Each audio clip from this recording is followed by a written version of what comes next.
현진호의 꽃산행 2025년 5월 7일과 8일 대관령, 선자령, 진고개 일대의 백두대간 능선을 둘러보았습니다.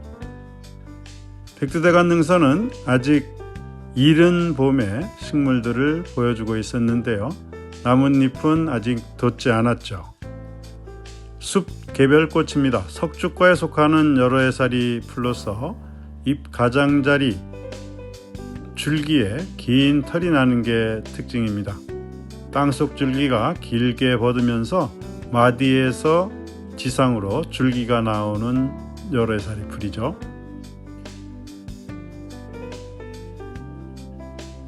숲 개별꽃과 같은 속에 속하는 태백 개별꽃도 드물게 보였습니다. 역시 석축화에 속하는 여러 해살이 풀인데요. 꽃자루가 가늘고 긴 게 특징이고 열매가 될 때쯤이 되면은 꽃자루가 하늘을 향하지 않고 밑으로 구부러지는 것이 큰 특징입니다. 사진에서 보는 것처럼 열매가 될 때는 열매 자루가 되겠죠. 열매 자루가 밑으로 굽죠. 제비꽃 종류들도 많았는데요. 금강제비꽃입니다. 높은 산에 자라는 우리나라 특산식물로 알려져 있는 식물인데 중국의 만주에도 자라기는 하지요. 잎이 나올 때 양쪽 가장자리가 둥글게 말립니다. 흰 꽃을 피운 태백제비꽃입니다. 태백제비꽃은 꽃에서 향기가 나는 제비꽃 가운데 하나지요. 이번에 둘러본 백두대간 능선에는 아주 큰 무리를 지어 자라는 것들이 많았습니다. 노랑제비꽃도 한창 꽃을 피우고 있습니다. 제비꽃 종류 중에서 노란 꽃이 피고 줄기가 있는 제비꽃 종류이므로 쉽게 구분할 수 있죠. 매제비꽃입니다. 이름처럼 높은 산에서 드물게 볼 수 있는 제비꽃인데요. 잎이 작고 조금은 둥근 모양을 하는 제비꽃입니다. 선자령 일대에 많은 개체가 자라고 있었습니다.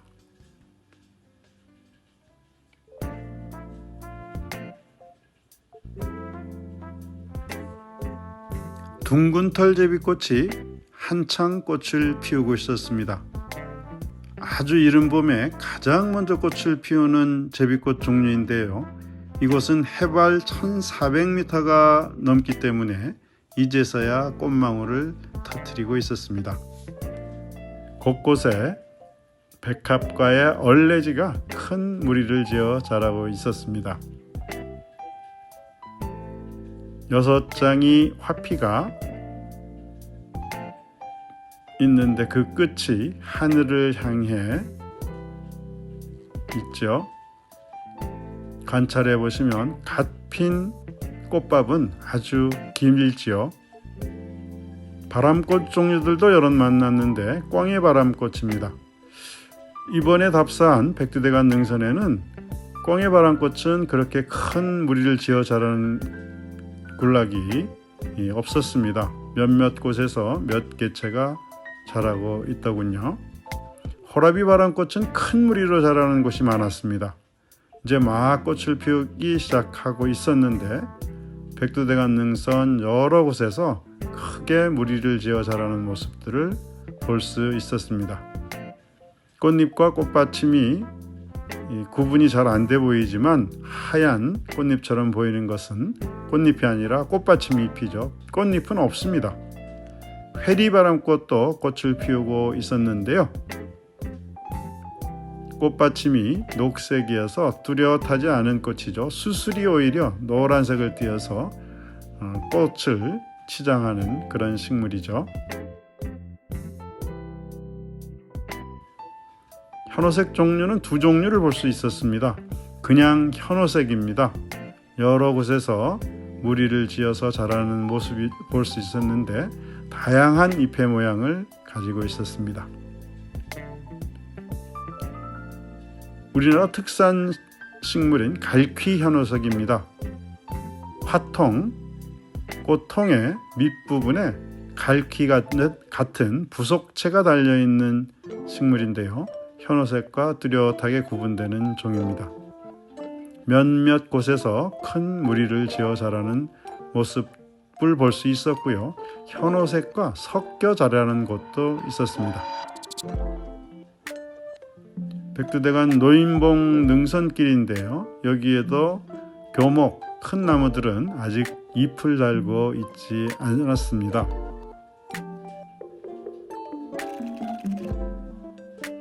백두대간 높은 산 능선에 자라는 산벗나무입니다. 보통 산에 자라는 벚나무를 산벗나무라고 부르는 경우가 많은데 사실은 이 산벗나무는 아주 고산에 가야만 만날 수 있는 식물입니다. 낮은 곳에서 볼 수 있는 벚나무 종류들은 산벗나무가 아니라 잔털벗나무나 그냥 벚나무일 경우가 많습니다. 산벗나무는 꽃자루에 털이 전혀 없고요. 잎 뒷면, 잎 자루 어디에도 털이 없는 특징이 있고요. 꽃은 하나의 꼭지점에서 3개 이상이 꽃이 피는 산형 화설을 이룹니다. 보통은 2개씩 피는 꽃이 많고 3개 이상 달리는 것은 비교적 드물지요. 잎자루에 털이 없죠. 잎이 새로 날 때는 많은 경우에 보시는 것처럼 붉은색을 띠는 경우가 많습니다.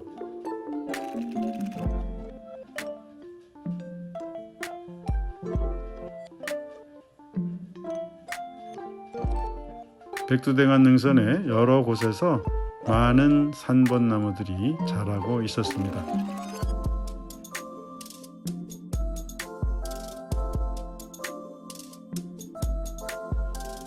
주로 저지대 산지에 자라는 잔털벗나무도 해발 900에서 1000m까지는 자라고 있더군요. 보시는 것처럼 잎자루에 털이 많고요. 잎 뒷면에도 털이 많습니다. 그리고 꽃자루에도 털이 있고요. 산형 꽃차례가 아니라 삼방 꽃차례를 하는 경우가 많습니다.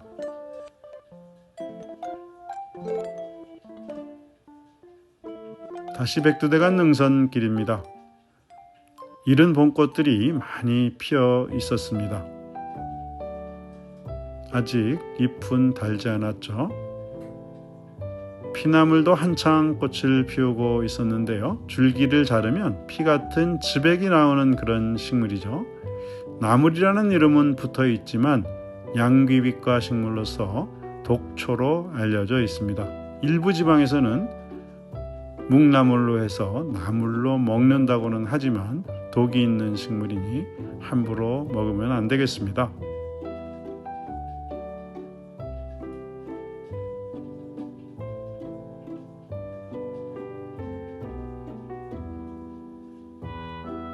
족돌이 풀도 한창 꽃을 피우고 있습니다. 머리에 쓰는 족두리를 닮아서 족돌이 풀이라고 부르는데요. 여기서 만난 것들은 꽃받침 열편의 끝이 조금 뾰족한 변종으로 뿔족돌이 풀이라 구분하기도 하는 그런 종류로 보였습니다.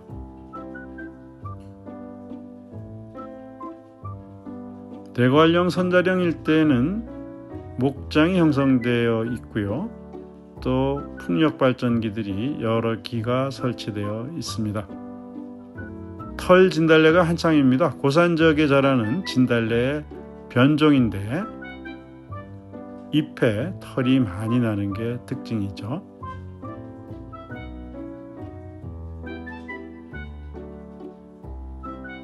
철쭉은 이제야 꽃망울을 터뜨리려고 하고 있습니다. 털 진달래에 비해서 10일 이상 늦게 꽃을 피우기 시작하지요.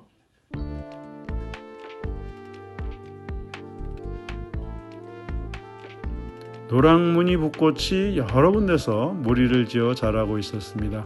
특히 대관령에서 선자령 일대 능선, 백두대간 능선길에 많은 개체들이 한창 꽃을 피우고 있었습니다.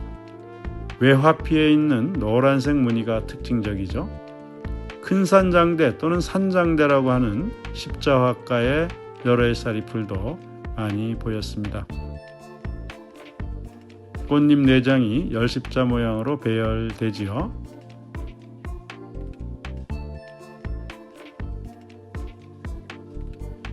선괭이눈이 이제 꽃을 피우고 있습니다. 저지대에서는 이미 열매를 달고 있을 시기인데 고산 지역이기 때문에 막 꽃이 지고 있는 상태였습니다. 괭이박과에 속하는 여러해살이 풀이죠. 큰 구슬붕이도 한창 꽃을 피우고 있습니다. 구슬붕이에 비해서 꽃은 크지만 그래도 조그만 식물이기 때문에 눈여겨서 보아야 발견할 수 있는 그런 식물이죠.